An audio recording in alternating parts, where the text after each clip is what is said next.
कृष्णाय वासुदेवाय हरये परमात्मने प्रणतः क्लेशनाशाय गोविन्दाय नमो नमः। नारायणं नमस्कृत्य नरं चैव नरोत्तमं दैवीं सरस्वतीं व्यासं ततो जयमुदीरयेत्।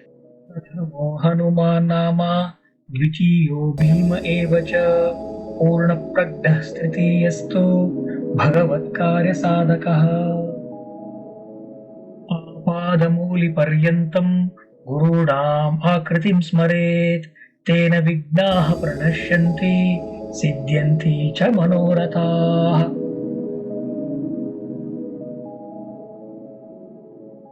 ಎಲ್ಲರಿಗೂ ನಮಸ್ಕಾರ.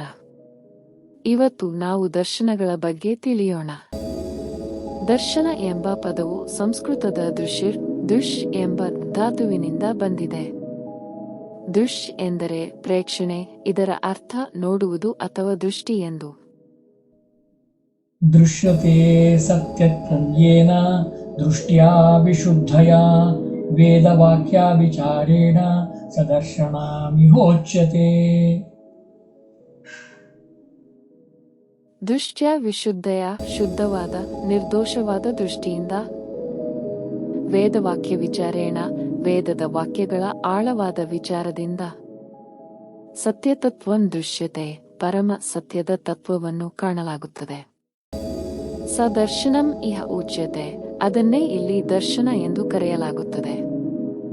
ಯಾವ ಶುದ್ಧ ದೃಷ್ಟಿಯಿಂದ ಸತ್ಯತತ್ವವನ್ನು ಕಾಣಲಾಗುತ್ತದೆ, ವೇದವಾಕ್ಯಗಳ ಆಳವಾದ ವಿಚಾರದಿಂದ ಅದು ಸಾಧ್ಯವಾಗುತ್ತದೆ, ಅದನ್ನೇ ಈ ಲೋಕದಲ್ಲಿ ದರ್ಶನ ಎಂದು ಕರೆಯಲಾಗುತ್ತದೆ. ದರ್ಶನ ಎಂಬ ಪದದ ಮಹತ್ವ.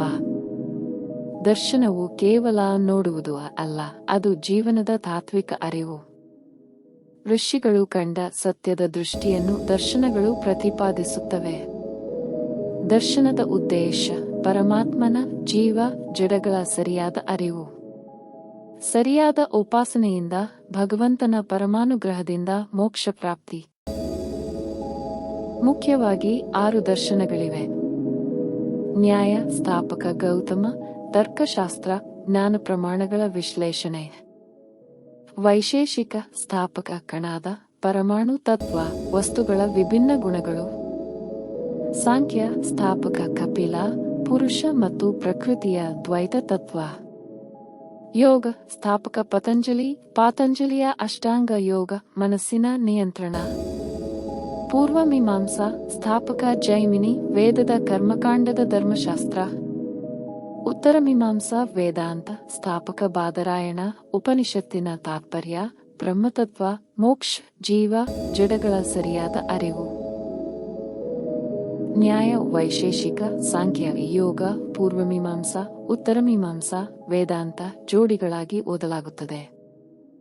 ನ್ಯಾಯ ವೈಶೇಷಿಕ ಇವು 2 ವಿಶ್ಲೇಷಣಾತ್ಮಕ ಮತ್ತು ಅನುಭವಾಧಾರಿತವಾಗಿವೆ. ಪ್ರಮಾಣ ಮತ್ತು ಪದಾರ್ಥಗಳ ವರ್ಗೀಕರಣದ ಮೇಲೆ ಕೇಂದ್ರೀಕೃತವಾಗಿವೆ. ಸಾಂಖ್ಯ ಯೋಗ ಒಂದೇ ಬ್ರಹ್ಮಾಂಡದ ದೃಷ್ಟಿಕೋನವನ್ನು ಹಂಚಿಕೊಳ್ಳುತ್ತವೆ. ಯೋಗವು ಸಾಂಖ್ಯದ ತತ್ವದ ಪ್ರಾಯೋಗಿಕ ರೂಪವಾಗಿದೆ. ಮೀಮಾಂಸಾ ವೇದಾಂತ ಇವು 2 ವೇದಗಳನ್ನು ವ್ಯಾಖ್ಯಾನಿಸುತ್ತವೆ, ಆದರೆ ಒಬ್ಬರು ಕರ್ಮದ ಮೇಲೆ ಮತ್ತೊಬ್ಬರು ತತ್ವದ ಮೇಲೆ ಒತ್ತಿ ಹೇಳುತ್ತಾರೆ.